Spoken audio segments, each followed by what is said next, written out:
ओम श्री गुरु सत्ताय नमः। सभी को प्रणाम। गायत्री द्वारा संध्या बंदन किस प्रकार करना चाहिए? परम पूज्य गुरुदेव स्पष्ट करते हैं कि कुछ कार्य ऐसे होते हैं जिनका नित्य करना मनुष्य का अनिवार्य कर्तव्य है। ऐसे कर्मों को नित्य कर्म कहते हैं। नित्य कर्मों के उद्देश्य हैं: पहला, आवश्यक तत्वों का संचय, दूसरा, अनावश्यक तत्वों का त्याग। शरीर को प्रायः नित्य ही कुछ न कुछ नई आवश्यकता होती है। प्रत्येक गतिशील वस्तु अपनी गति को स्थिर रखने के लिए कहीं न कहीं से नई शक्ति प्राप्त करती है। यदि वह ना मिले तो उसका अंत हो जाता है।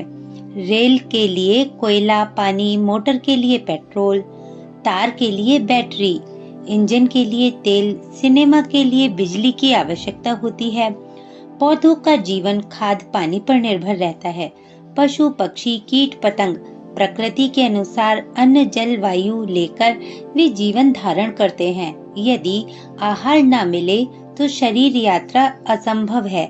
कोई भी गतिशील वस्तु, चाहे वह सजीव हो या निर्जीव, अपनी गतिशीलता को स्थिर रखने के लिए आहार अवश्य चाहेगी। इसी प्रकार प्रत्येक गतिशील पदार्थ में प्रतिक्षण कुछ न कुछ मल बनता रहता है, जिसे जल्दी साफ करने की आवश्यकता पड़ती है। रेल में कोयले की राख, मशीनों में तेल का कीचड़ जमता है। शरीर में प्रतिक्षण मल बनता है और वह गुदा, शिशन, नाक, मुंह, कान, आंख, त्वचा आदि के छिद्रों द्वारा निकलता रहता है। यदि मल की सफाई ना हो तो देह में इतना विष एकत्रित हो जाएगा कि 2-4 दिन में ही जीवन संकट उपस्थित हुए बिना नहीं रह पाएगा। मकान में बुहारी ना लगाई जाए, कपड़ों को ना धोया जाए, बर्तन को ना मला जाए, शरीर को स्नान ना कराया जाए तो 1-2 दिन में ही मैल चढ़ जाएगा और गंदगी, कुरूपता, बदबू, मलिनता तथा विकृति उत्पन्न हो जाएगी। आत्मा सबसे अधिक गतिशील और चैतन्य है। उसे भी आहार की और मल विसर्जन की आवश्यकता पड़ती है। स्वाध्याय, सत्संग, आत्मचिंतन, उपासना, साधना आदि साधनों द्वारा आत्मा को आहार प्राप्त होता है और वह बलवान, चैतन्य तथा क्रियाशील रहती है। जो लोग इन आहारों से अपने अंतःकरण को वंचित रखते हैं और सांसारिक झंझटों में ही हर घड़ी लगे रहते हैं, उनका शरीर चाहे कितना ही मोटा हो, धन दौलत कितनी ही जमा क्यों ना हो जाए, पर आत्मा भूखी ही रहती है।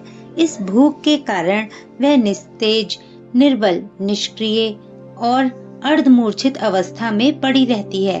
इसलिए शास्त्रकारों ने आत्म साधना को नित्य कर्म में शामिल करके मनुष्य के लिए उसे एक आवश्यक कर्तव्य बना दिया है। आत्मिक साधना में आहार प्राप्ति और मल विसर्जन दोनों महत्वपूर्ण कार्य समान रूप से होते हैं।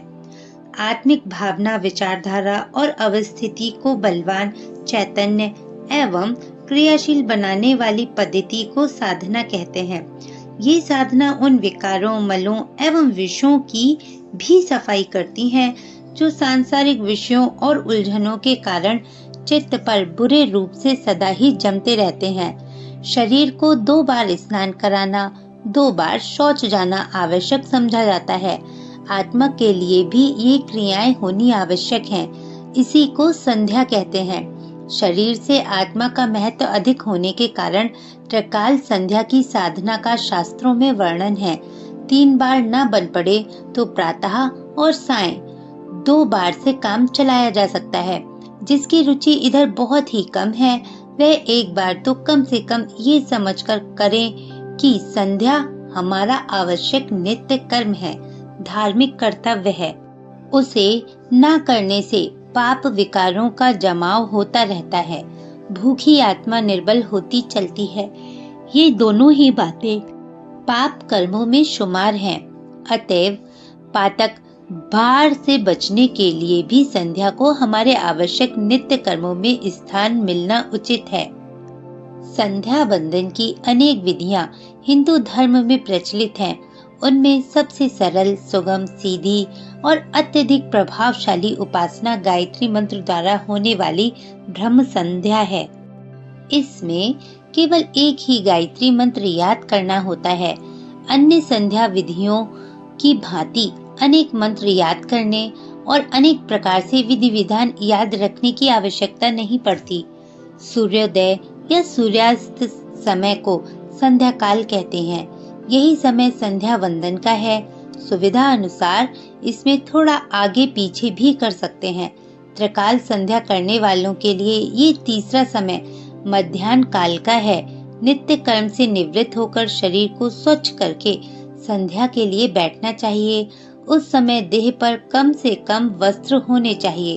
खुली हवा का एकांत स्थान मिल सके तो सबसे अच्छा, अन्यथा घर का ऐसा भाग तो चुनना चाहिए जहां कम खटपट और शुद्धता रहती हो। कुश का आसन, चटाई, टाट या चौकी बिछाकर पालथी मारकर मेरुदंड सीधा रखते हुए संध्या के लिए बैठना चाहिए। प्रातः काल पूर्व की ओर, सायंकाल को पश्चिम की ओर मुंह करके बैठना चाहिए। पास में जल से भरा पात्र रख लेना चाहिए।